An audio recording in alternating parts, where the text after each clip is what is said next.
Welcome back to BTDA's Corner Podcast. Diwali has just passed, Christmas is coming up, and Pongal isn't far away. It's that time of the year where food really brings people together, and for Tamils especially, food isn't just something we eat, it's culture, memory, and identity. It's one of the strongest ways we stay connected to where we come from. So today I'm joined by someone who represents that beautifully.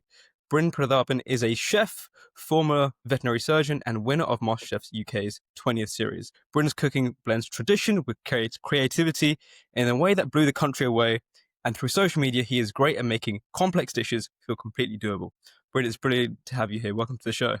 Thank you so much for having me. What an introduction. That's very kind. Struggling with your A-levels in science, maths, or economics and worried it might cost you a place in dental school? Today's episode is sponsored by Harrier Tutoring, a support system that removes the headache and gives students the structure they need to hit top grades. Visit harriertutoring.com today. That's HARRIER tutoring.com. I wanted to just start right at the beginning. How did growing up in a Tamil household influence your relationship with food? I think, to be honest with you, you probably agree with me. I think we probably take it for granted. It's something that it's not necessarily screamed about. It's just part of our day to day. Like, you're going to sit down and have a decent meal that we can look back on now and think, God, there was so much variety there. But back in the day, then we probably just took it for granted. And frankly, if you're like me, you got more excited about the days where you could stick a pizza in the oven than when you could actually have like six different curries and some rice and some uppalam and whatever. But you look back now, or when I went to uni, I look back and I think, well, we were just so lucky with like the array that we had there. And clearly that's had an impact on me now. Like the fact that I've totally changed what I was doing to go all the way just down a food route. It must have been to do with the fact that I grew up with such beautiful, vibrant variety in my food. And I just want to make sure that we can keep pushing that out to everyone. It's more accessible than we think. I think that university section that really hit me. As soon as I left for uni, I was like, I really miss mum's cooking. Was Yeah, it you mum's just cooking see or that. dad's cooking that you really enjoyed? Oh God, I don't know if they listen to this, they'll be in trouble.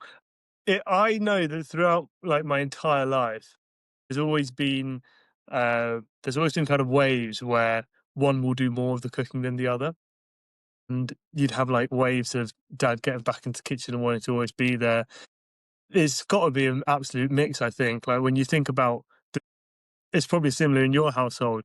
They kind of each have their specialties, and like the other one doesn't necessarily need to be touching the other speciality. Like mum's kaddu curry is the one, whereas like dad will probably be more on the meat side, even though mum does tons of that as well. It's a big blend. It's a very diplomatic answer, just in case they listen, I think. On thin ice there, wasn't it? So that cultural foundation really comes through in your cooking now. But at what point did this shift from something that you enjoyed to something that you wanted to pursue seriously? To be honest, I think MasterChef has a really big role in that because I grew up watching every episode. I watched like so many food shows, but it probably came from starting with watching things like MasterChef and then realizing that I just wanted to watch more and more things. So I'll watch other stuff. And it got to a stage where I thought, oh, maybe one day I could go on this. That'd be quite cool. And then it got to a stage where I thought, if I'm not there doing it and I'm having to sit on my sofa and watch someone else do it, I'm just gonna be really annoyed with myself. So I just got to have a go and go for it.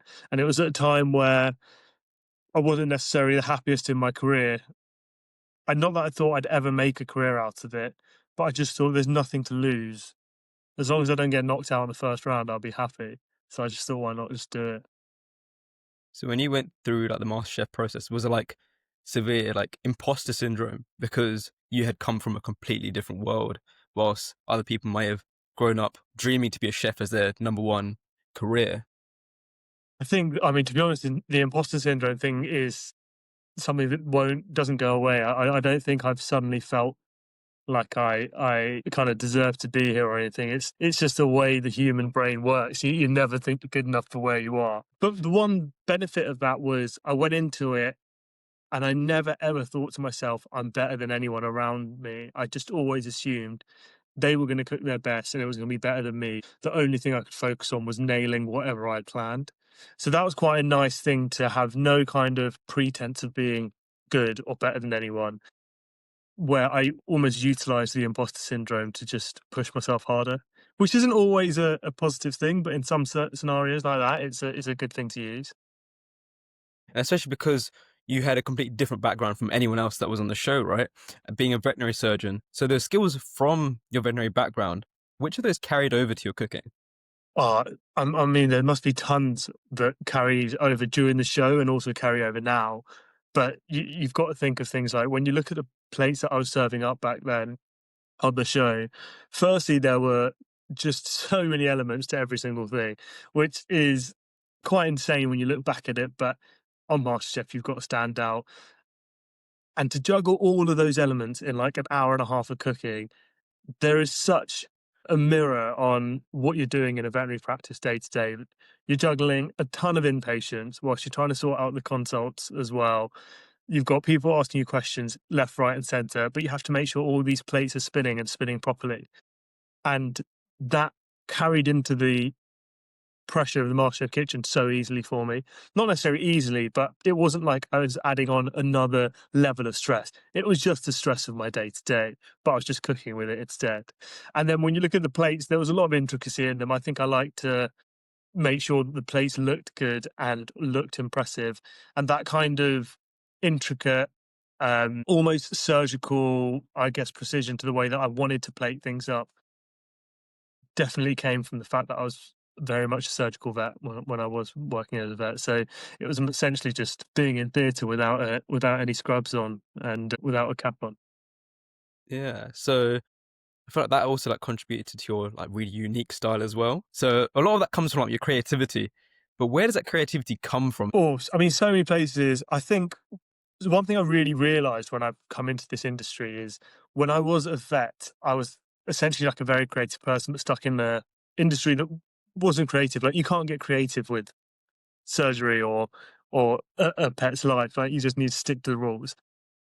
But throughout my education, I've always been quite creative. Like an art A level student, always chose to do things like music or tech or whatever at school that will keep my hands busy, keep my mind really creative. So when I sort of got unleashed into the food world, I was just combining that creativity with my passion for food. And it didn't really feel like much of a chore to create stuff. There are loads of days now where I have complete mental block and I just cannot create anything. But it's almost learning that those days are the ones just to leave and do some admin work instead. Because the next day, when you're giving yourself that break, that creativity comes. I think I take so much influence from my travels, all the food I've eaten in my life, all the different places I've lived. And that just constantly feeds into when I'm trying to create something. It's just like this big amalgamation of everything I think I've absorbed, and I just try and utilize that whenever I create a dish. If you're enjoying this episode right now and you find it really helpful, it would mean the world to us if you could just follow or subscribe wherever you're listening and share it with someone that you think that this would be really, really helpful for. That way we can bring on more and more guests and share more of our stories. Anyway, let's get back to the guest. You worked with Michelle Roux as well. Hmm. Those kind of like characters, like big chefs. But Hmm. do you start reaching out to them whilst you're in your veterinary journey, just as like a side interest, or was it something after MasterChef that you wanted to pursue Well, more into? with chefs like Michel Roux, we were so lucky because in the final we were able to cook at Le Gavroche, one of the last services they did there. So that was kind of doors that were opened up by MasterChef, which is obviously fantastic, and those opportunities were great. But before I started off in that journey, I just sort of cooked at home. I liked cooking for my mates. I liked cooking for my now wife. That's just how I enjoyed it, and it was my outlet from a busy, stressful job. I didn't really do much more than that. I didn't try and do anything like I didn't try and make something of it. It was just a hobby. And then MasterChef was the first time I ever took a step in that direction. So was there someone that like encouraged you to go to MasterChef, or was it just like you were like, you know what, that's it, I'm gonna go, I'm gonna participate now? I think I always spoke about it because I just loved the show, loved cooking. Whenever I cook for friends, they'd be like, "Oh, you're never going to do that?" I'm like, "Oh, it'd be quite fun. Like, why not?" And then when I finally got round to it, and when they actually told me I was on it, I was so stressed because the way that the world works these days is that you put yourself out there, and you just put yourself out there to a load of potential abuse. It's not necessarily the nicest world out there, so I was almost like, I don't want to do this.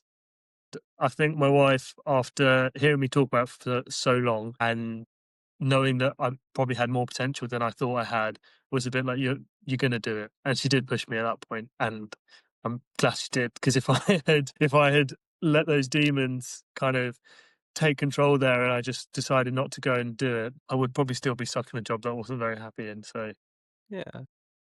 Speaking like going back to your creativity, you said there was a challenge of like having like, a mental block. What other challenges comes when you're trying to be so creative, but like you said, there's got so many plates spinning. You're trying to be creative, but um, you're struggling. What are the biggest challenges?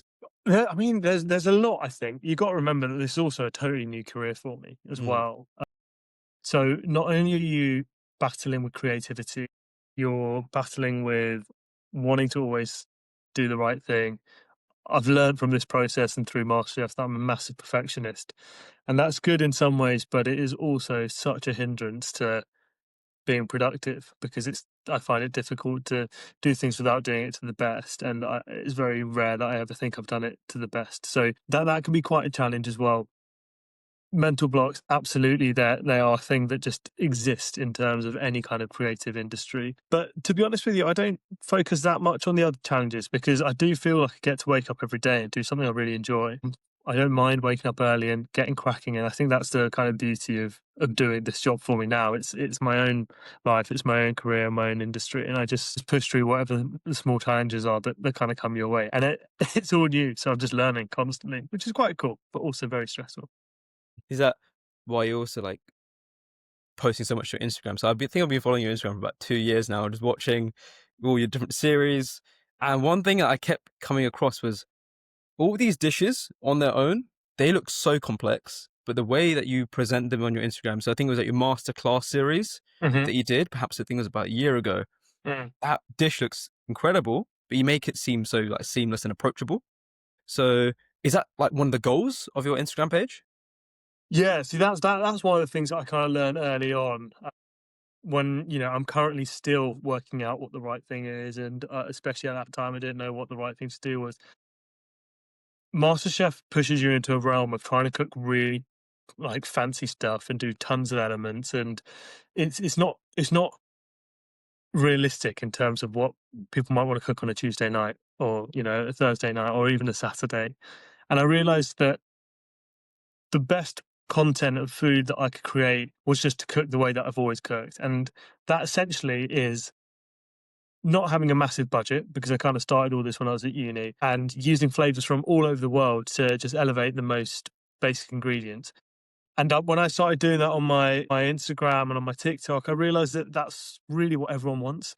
Everyone just wants to know how they can have delicious food, but not have to spend 50 quid on it, not have to spend 4 hours, and not have to get every pot and pan out of the kitchen and have to wash it all up later. And actually, I think in a world where we've got a lot of health issues and we've got a lot of financial problems and the cost of living is really difficult, food is a way that we can, one, make ourselves a lot happier, two, cook from scratch and make ourselves feel better and healthier. But three, once you have those basic tools to elevate the most basic ingredient, you kind of knock that financial issue on the head a little bit as well. And it's just giving everyone those tools. And I just want to keep giving the tools for people to do their own thing at home and not rely on other things or ultra processed food, etc. Hmm. So when you came back from work, I'm sure it was like really stressful when you came back after your day as a surgeon. Was there like a comfort dish that you'd always just want to have when you get home? Well, it's tough. I mean, after saying that, everything about ultra processed food, I did always love to bang a pizza in the oven, but that was more of a treat. To be honest, it always varied. And I think I get asked this question quite a lot about my like go to comfort food or comfort meal. Hmm. But to this day and back then as well, it's so rare that we have the same thing twice because the comfort for me came from creating things, I think, as opposed to switching my mind off and just doing something that I know that I'm doing. The comfort came from just locking myself away in the kitchen for an hour, forgetting about anything that happened that day, and just focus on what I was producing there, something hearty. I wouldn't say that there was a go-to. My wife and I do totally love like a real spread of like a lovely pulled meat or something with like a sharp acidic salsa and a load of sides that you can just put into fluffy flatbread and like roll up and get it straight in. Just really messy food that kind of ticks every flavor profile with like meaty fat dishes right in the middle that are kind of the bulk of it, but then lovely sharp acidic salsas and creamy guacs or whatever, just to kind of balance everything out. They're kind of my favorite, I think. Yeah. So you're talking about, so you've got your online platform with your Hmm. Instagram and TikTok, but now you're going to have a cookbook coming out in April. Isn't that Elevate? Absolutely. So Yeah. Elevate is it's out ready for pre-order now, and publication date. So you'll receive it on the 9th of April, which is really exciting. Something I always wanted to do. I'm really chuffed that we managed to do it so quickly. The process of creating a cookbook is a lot longer than everyone thinks. And I think that was really a shock to me when I first got my book deal. I've really enjoyed the process, and it is literally that. It is essentially the way I love to cook, just taking basic ingredients, elevating them into something very vibrant that sings, makes you happy, kind of elevates your skills as well. Because there's a little section in the back just to give you some tips and tricks to give you a few tools to make everything easier in the kitchen. Or, like I said, when we're trying to cut down the cost of things, tools like how to debone a chicken thigh. So you don't have to pay an extra £3 for someone else to do it for you. You know what I mean? Those kind of things make a big difference. But yeah, the cookbook is incredibly exciting. It actually arrived to me yesterday and I'm just over the moon with it. It's really vibrant. It's just got I had like this vision in my head when we first came up with the idea and when we first got our book deal, and it's just that on paper. So it's fantastic. So because, like I said, your Instagram, TikTok makes the food approachable. Does Elevate do the same thing? So you mentioned about how the basics of deboning a chicken, but in terms of recipes, are they like complex? Not complex, but fancy dishes, but made simple as well in there? Elevate does exactly that. I mean, the whole premise of it is that you should be able to create something from not a lot. And in terms of complexity, it really varies. So we've essentially got like a complexity scale, like 1 to 3, and there'll be a couple that are really complex, majority are in the middle, and then you have a few just really simple ones where you've had a rough day at work, you've got 15, 20 minutes, but you need something hearty. They're like your go-tos. And the majority of them are just quite straightforward, something you'll just enjoy cooking. Shouldn't take you too long, and it's just kind of produce something from what you can find in supermarkets instead of having to like run around trying to find all these odd ingredients. I mean, the oddest ingredient is probably like curry leaves, which you can get in all supermarkets now. So I think you guys are probably going to be fine. Yeah, I don't think my household will ever run out of curry leaves. No, no, no. You've probably got plants in your house. For someone else like you who was stuck in a job where they kind of lost that passion, but they have a passion for cooking, what would your advice be to them? I think this is a really tough question actually because it's so easy for me to say, I just go on MasterChef, just go and win MasterChef and then work really hard to change your life. Like it's not realistic that that's going to be available to everyone. Even after MasterChef, it's not like everything was just handed out. I've been probably grafting harder than I did even as a vet, but I just love doing it. For me, I think if you're in a 9 to 5 that you're finding a little bit tough, it's more that you just need your outlet. So it might even be that creating a little page where you put your little creations that you enjoy making. It doesn't need to be there to impress anyone. It could just be that that is your outlet, and creating that outlet means that you have this little happy part of your life or after your job that you can come to. If you can make the most of those times when you're not at work, you could probably make the time that you are at work a bit happier because it all just kind of balances out. It's not easy to just say, right, if you're not enjoying what you're doing, quit and start something else. That would be great. I'm sure it would, but I think in reality, in this world, what you're trying to do is find a balance. And as you start to do that, you might even find in time you could decrease your hours at work, do more of the thing that you're enjoying. It's just a steady process. Mine fortunately wasn't a steady process. I was very lucky there. But that isn't necessarily available to everyone. I understand that. I think another question that I just thought of was that I heard like a common thing where you shouldn't make your passion your job because then you start to fall out of love with it. Have you experienced that at any point where just cooking is, oh, it's actually too much for you now? Definitely. I mean, there's absolutely no way that you could start a new job and pretend there aren't rough days. Like it's always the case, no matter how much of a passion you have for it. The difference is you can wake up in the next day and still be ready to go at 7 in the morning instead of feeling bogged down or tired or whatever. That's the difference. But that is one of the reasons I didn't start a restaurant. And so many people ask me why I didn't start a restaurant. I think the industry is so hard at the moment and restaurants work so tough to like keep themselves going that I was worried that I'd do that, having no idea how to run a restaurant, and then essentially just start hating a passion. And I wouldn't want that to happen. So right now I'm fine, but that is definitely down to the fact that I've got tons of variety in my life. I create content, I get to do writing, I do food festivals, I do media stuff. You know, every day does get to be different. Like I wasn't recording a podcast yesterday, but I am today. And that variety really helps to take away from the worry of turning a passion into something I hate. But I can't see that happening with food. And I'll work very hard to make sure I don't. So having a restaurant isn't your ultimate goal, but have you got like an ultimate goal past Elevate? Is there more cookbooks you're thinking of, or have you not thought that far? I one thing I have tried hard not to do is to look too far into the future. I think if you set yourself only one end goal, then you can almost have blinkers on and not look at every other opportunity that comes. From the moment I got into this, I said I'm going to try everything, work out what I enjoy, and try and do loads of bits of what I enjoy. And that may mean that the path that I'm taking is going to vary a lot. But I know that I love content. I want to do a lot more long form stuff. I know that I love writing. I love to write more books. I love traveling. Like travel has always been a big part of me. So if I could combine that with my work, do a bit of filming around there, that would be an absolute dream.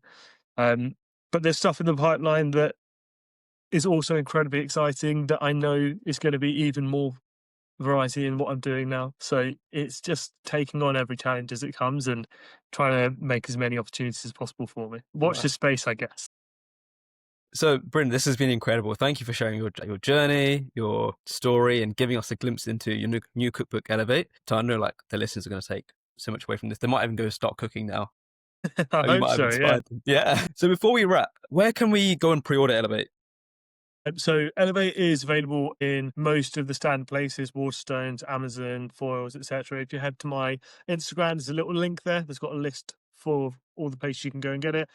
Pre-ordering is very, very helpful for authors. It makes the numbers look very good. It means that that first day when the book is on sale to properly physically buy, that all those numbers go towards that, and it makes a big difference to us. I want Elevate to be loved by the nation because it is a book that I think is accessible to everyone. It's not just one cuisine, it is food from all over the world. And I just want to make sure that people have that on their shelves, pick it up on a weeknight when they're feeling a bit low, create something really lovely, and it boosts them. So head to that link, pre-order it, cook from it, send me the pictures of stuff you cook because I love seeing all that stuff. And I just really hope everyone enjoys it as much as I do. Yeah, I'm definitely going to pre-order it now. Well, yeah, thank you so much for coming on, and thank you everyone for listening. Until next time.